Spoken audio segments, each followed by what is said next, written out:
Hello, my name is Pegah Mottaqizadeh, and I'm going to present part of my research on integrated soil oxide fuel cell and solar PV to achieve zero net energy buildings for residential nanogrids in California.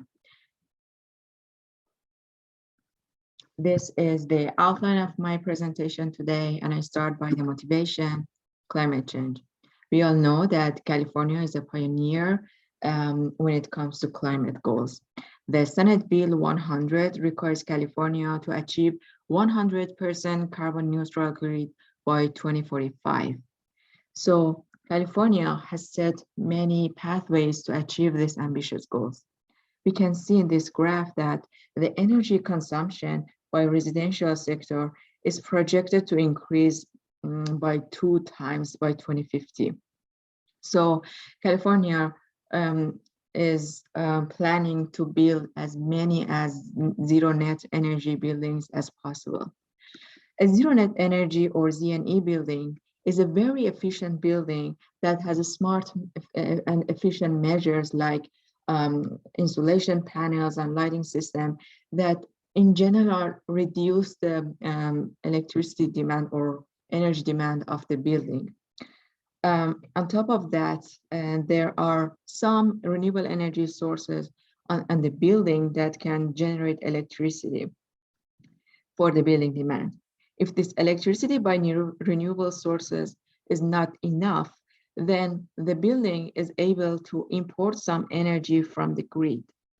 However, at the end of the year, it has to be able to generate and export equivalent amount of energy to the grid to achieve a zero net energy status.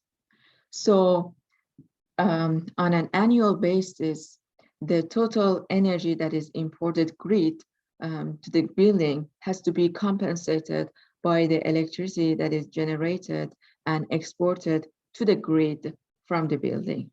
So at the end of the year, the total energy that is imported should be offset by the total energy that is exported to the grid.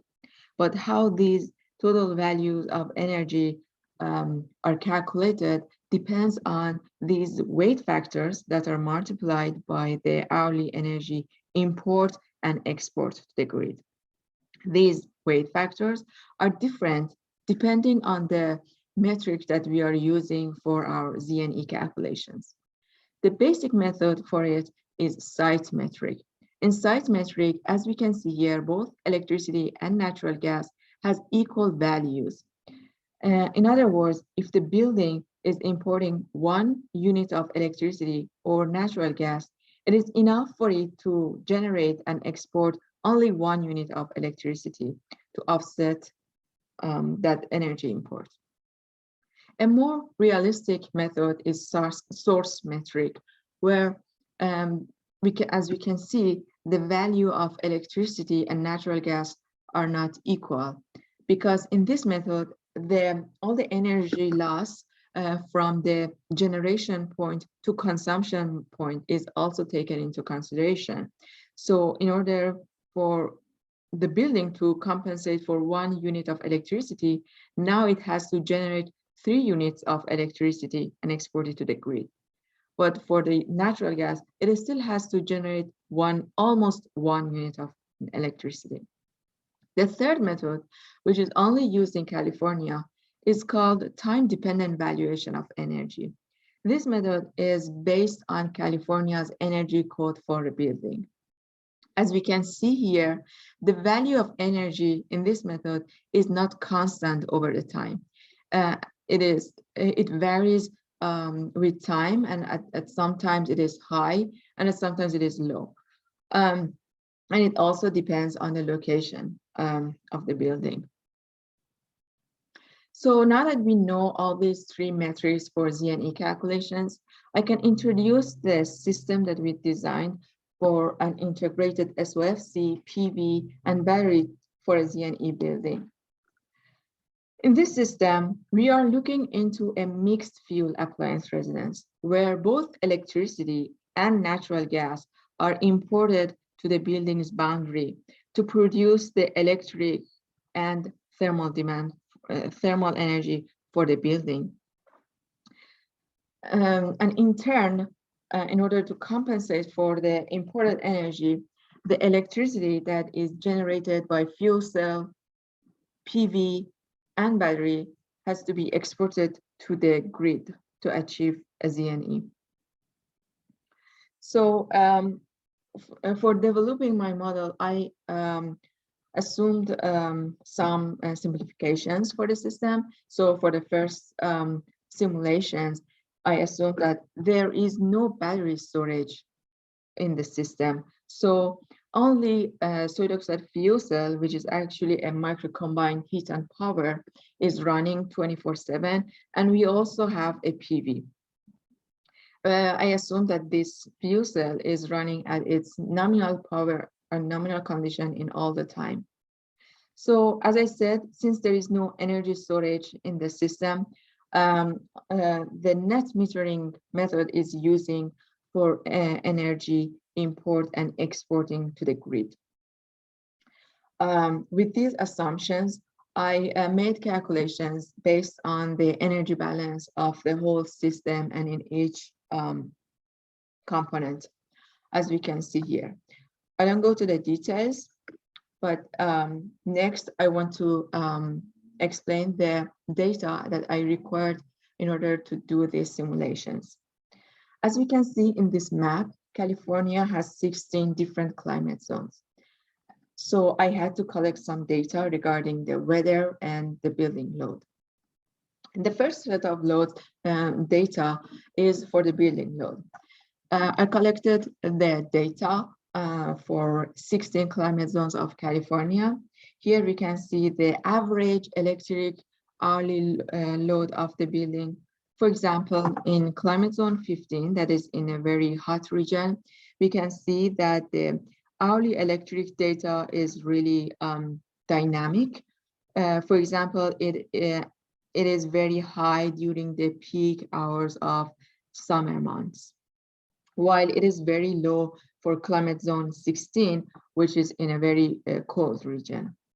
Next set of data is the average thermal hourly load of the building. Again, for climate zone 16, with a very cold climate, we can see that the thermal demand of the building is very high, especially during the cold months of the year.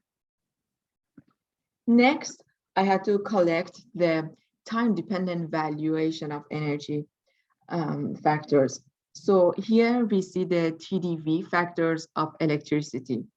For example, for climate zone 15, we can see that the value of electricity is very high during the peak hours of summer compared to the rest of the year.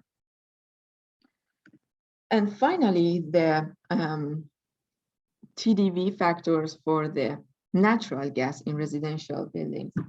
Here we see that the natural gas TDV does not change dramatically in a day. It is actually constant within a day, but it is higher in cold months of the year compared to summer months.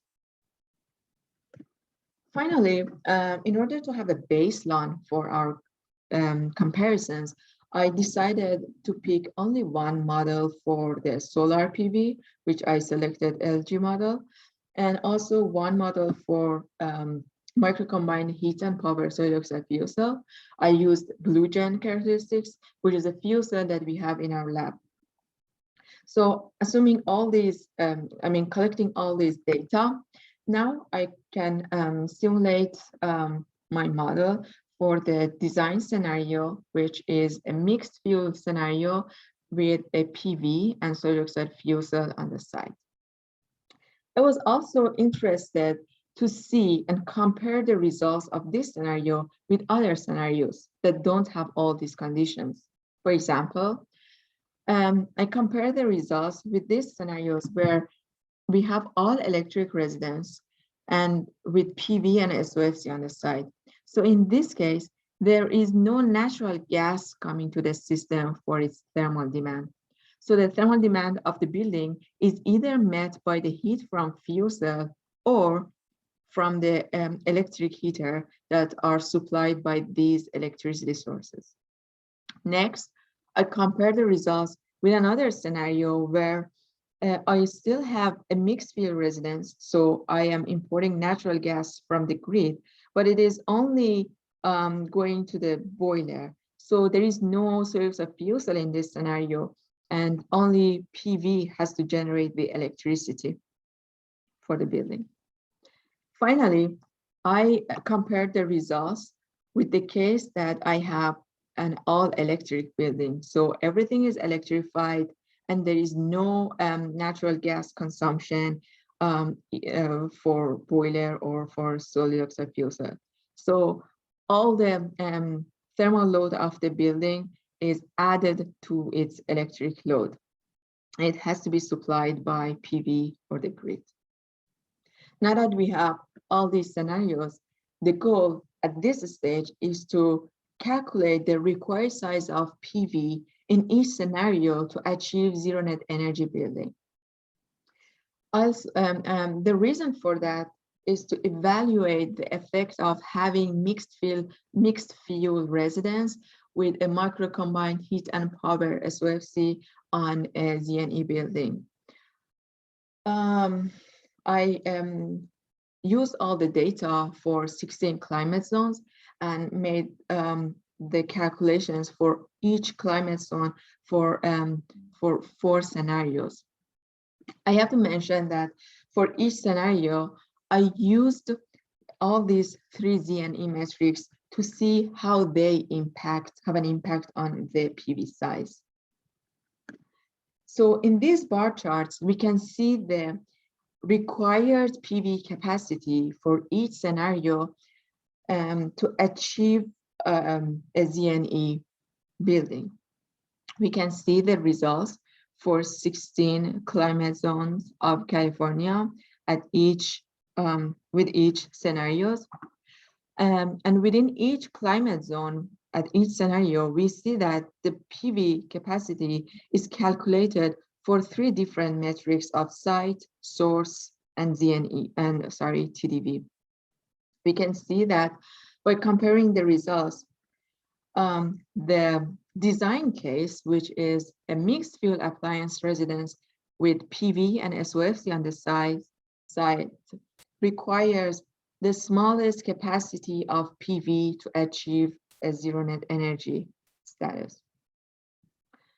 A closer look into the result shows the difference or impacts that these ZNE metrics had on the PV size. We can see that for each climate zone, the smallest PV size belongs to source ZNE metric. The reason for that is that in the source metric, the value of electricity is almost 3 times higher than the value of natural gas.